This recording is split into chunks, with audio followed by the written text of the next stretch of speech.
Then, when it was the 19th night, she continued, I have heard, O auspicious king, that the Caliph ordered their story to be written down in the records and placed in the royal archives. He then asked the first girl, Have you any news of the jinn lady who bewitched your sisters? Commander of the Faithful, she replied, she gave me a lock of her hair and told me that when I wanted her I should burn a single hair, and she would come quickly, even if she were on the far side of Mount Kaf. The Caliph asked her to produce the lock of hair, which she did, and he then took a single strand and burned it.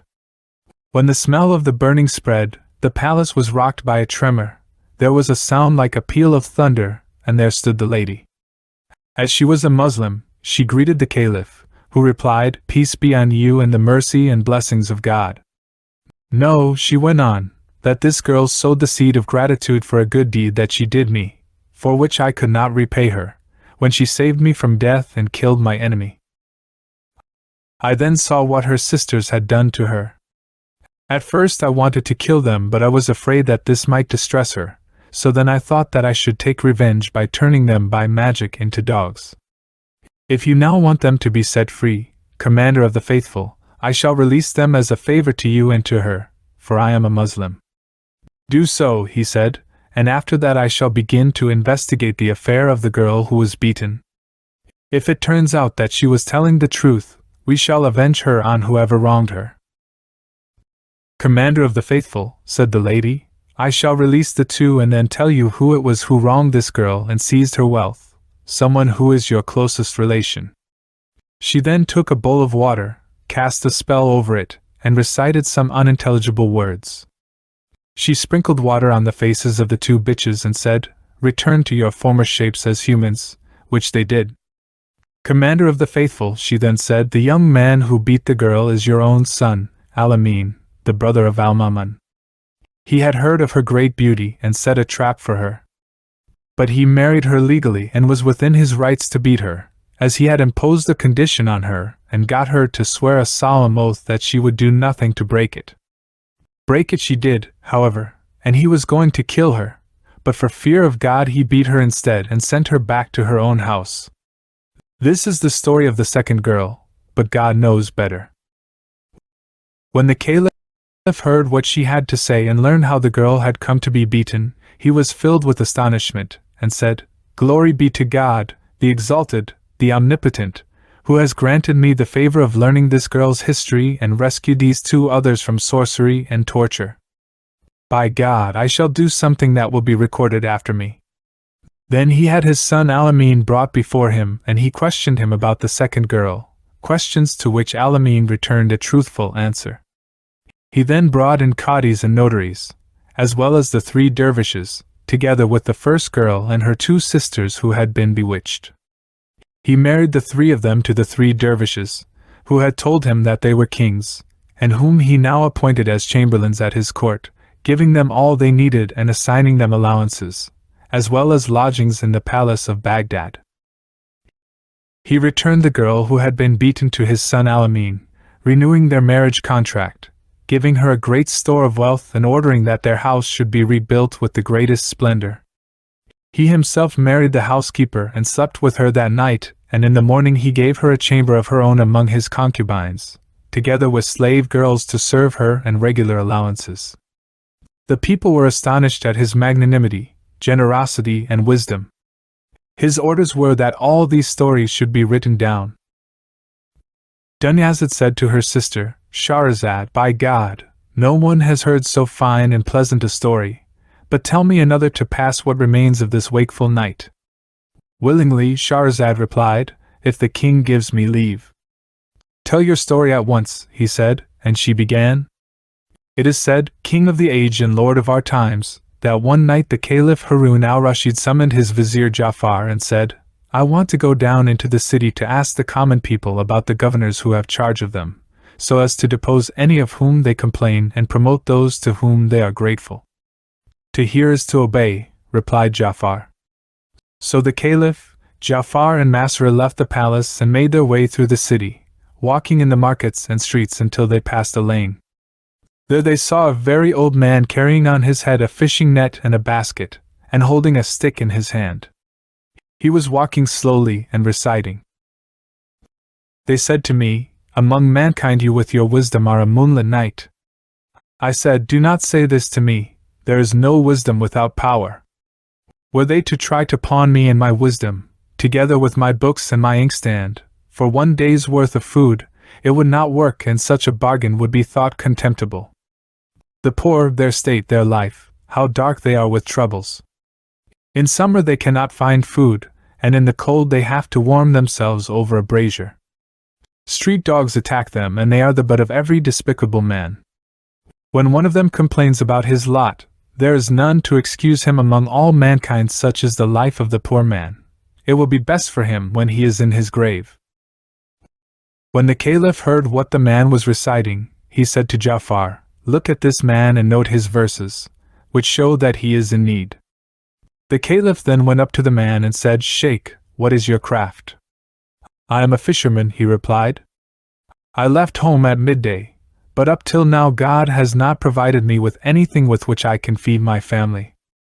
I am tired of life and I wish that I were dead. Would you go back with us to the Tigris, stand on the bank and trust in my luck as you cast your net? Whatever comes up I will buy for 100 dinars. When he heard this, the old man agreed with delight. He went with the three of them back to the river, cast his net, and waited before pulling in the cord and dragging it in. Up it came with a heavy, locked chest. The Caliph looked at the chest, handled it, and noted its weight, after which he gave the fisherman his 100 dinars, and the man went off. The Caliph himself then left, accompanied by Masrur, who was carrying the chest, and they brought it up to the palace. Candles were lit, and after the chest had been placed in front of the Caliph, Ja'far and Masrur came forward and broke it open. In it they found a basket of palm leaves sewn up with threads of red wool, and after they had cut this open, they found a carpet. When they had lifted this out, they discovered a shawl, and wrapped in this was a girl like a silver ingot, who had been killed and cut in pieces, a sight that so distressed the Caliph that his tears flowed over his cheeks. He turned to Ja'far and said, "Dog of a vizier, are people to be murdered and thrown into the river during my reign, so that I am to be held responsible for them on the day of judgment? By God, I must make the murderer pay for this girl's death, and I shall put him to the most cruel of deaths." He then told Ja'far in his furious rage, "It is as true as is my descent from the Abbasid caliphs that if you do not produce the murderer for my justice, I will hang you at the palace gate together with 40 of your cousins." Before leaving his presence, Ja'far asked for a 3-day delay, which the Caliph granted. He then went down sadly into the city, saying to himself, "How can I find out who killed this girl and bring him to the Caliph? If I bring the wrong person, I shall be held responsible for him. I don't know what to do." For 3 days he sat at home, and on the 4th the Caliph sent a chamberlain to fetch him. When he came to the Caliph and was asked where the murderer was, he said, "Commander of the faithful, am I the monitor of murder victims that I should know who killed the girl?" The Caliph was enraged and gave orders that he should be hanged below the palace. A town crier was ordered to call out in the streets of Baghdad, "Whoever wants to see the hanging of Ja'far the Barmecide, the Caliph's vizier, and the hanging of his Barmecide cousins at the palace gate, let him come to watch." People came out from all quarters of the city to see the execution, although they did not know why the Barmecides were being hanged. The gallows were set up, and the victims were made to stand beneath. The executioners were waiting for the agreed signal from the Caliph, and the crowd was weeping for Ja'far and his cousins. At this point, however, out came a young man, handsome, well-dressed, with a face bright as the moon, dark eyes, radiant forehead, red cheeks, and a mole like a disk of ambergris. He cleared a way for himself through the people and kept on until he stood before Ja'far. "Lord of the emirs and shelter of the poor," he said, "you are saved from this plight. The killer of the murdered girl whom you found in the chest is I, so hang me in retaliation for her death, and take revenge for her on me." When Ja'far heard this, he was glad that he himself had escaped death, but he felt sorry for the young man. While they were talking, an old man, stricken in years, made his way through the crowd until he reached the two of them. He greeted them and said, "My lord, great vizier, don't believe what this young man says. No one but I killed the girl, so avenge her death on me. If you do not, I will demand justice from you in the presence of Almighty God." "Vizier," said the youth, "this is the maundering of an old man who doesn't know what he is saying.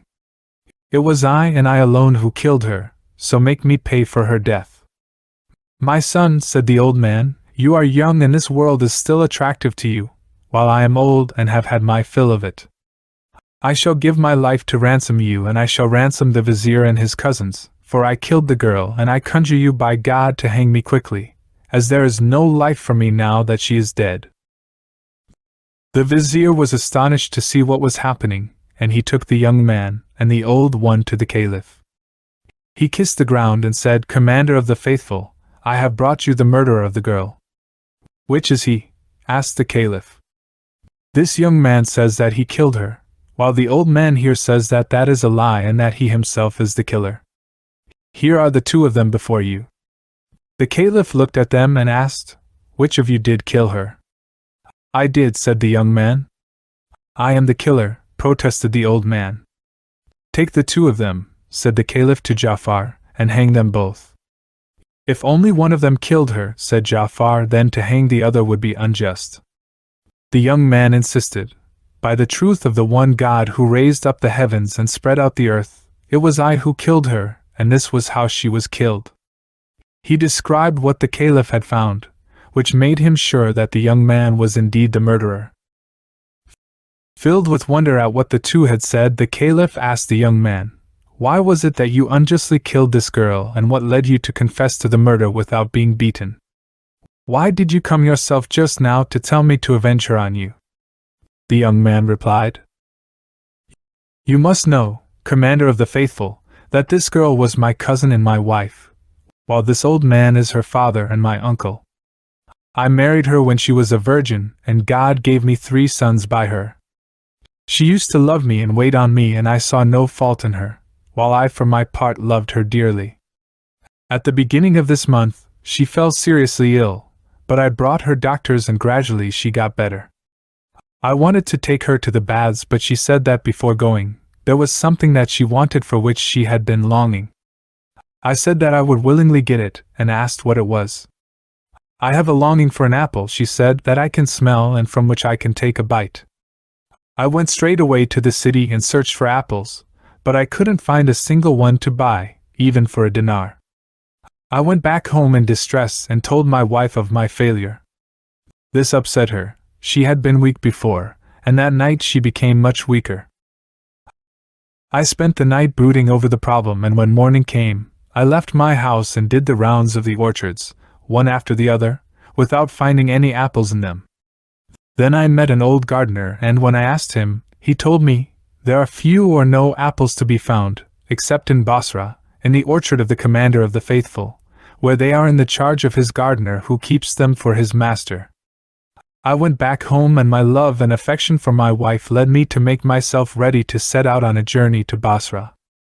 I traveled for 15 days and nights there and back, bringing my wife 3 apples which I had bought from the gardener at Basra for 1 dinar each. I went in and gave them to her, but they gave her no pleasure, and she put them aside. Her weakness and fever had grown worse, and this went on for 10 days, after which she recovered. I then left my house and went to my shop, where I sat buying and selling. At midday, while I was sitting there, a black slave passed by holding one of those 3 apples in his hand and playing with it. When I asked him about the apple, pretending that I wanted to get one like it, he laughed and told me that he had got it from his mistress. I had been away, he explained, and when I got back, I found her sick. She had 3 apples with her, and she told me that her cuckold of a husband had gone to Basra for them and had bought them for 3 dinars. It was one of these that I took." When I heard what the slave had to say, Commander of the Faithful, the world turned black for me. I got up, closed my shop, and returned home, out of my mind with anger. Looking at the apples, I could see only 2. "Where is the third?" I asked my wife, and when she said, "I don't know," I was certain that the slave had told me the truth, so I picked up a knife, and coming from behind her, Without a word I knelt on her breast and slit her throat with the knife. Then I cut off her head and quickly put her in a basket, covering her with a shawl. I wrapped her in a piece of carpet, sewed the whole thing up and put it in a chest, which I locked. I then loaded it onto my mule and threw it with my own hands into the Tigris. In God's name, Commander of the Faithful, I implore you to hang me quickly, as I am afraid that my wife will demand restitution from me on the day of judgment. For when I had thrown her into the river without anyone knowing what I had done, I went back home and there I found my eldest son in tears, although he did not know what I had done to his mother. When I asked him why he was crying, he told me that he had taken one of his mother's apples and had gone into the lane to play with his brothers. He said, but a tall black slave snatched it from me and asked me where I had got it. I told him that my father had gone to Basra to bring it for my mother who was sick, and that he had bought 3 apples for 3 dinars. The slave took the apple and paid no attention to me, even though I told him this a second and a third time, and then he hit me and went off with it. I was afraid that my mother would beat me because of it, and so my brothers and I went off out of the city. Evening came and I was still afraid of what she might do to me. For God's sake, Father, don't say anything to her that may make her ill again. When I heard what the boy had to say, I realized that this slave was the one who had made up a lying story to hurt my wife, and I was certain that I had killed her unjustly. While I was weeping bitterly, this old man, her father, arrived, and when I told him what had happened, he sat down beside me and wept. We went on weeping until midnight, and for 5 days until now we have been mourning her and regretting her unjust death. All the blame for this rests on the slave, and it is he who is responsible for her death. I implore you, by your ancestors' honor, to kill me quickly, as there is no life for me now she is dead. So avenge her death on me. When the Caliph heard the young man's story, he was filled with astonishment, and said, By God, I shall hang no one except this damned slave, and I shall do a deed which will cure the sick and please the glorious king. Morning now dawned and Shahrazad broke off from what she had been allowed to say.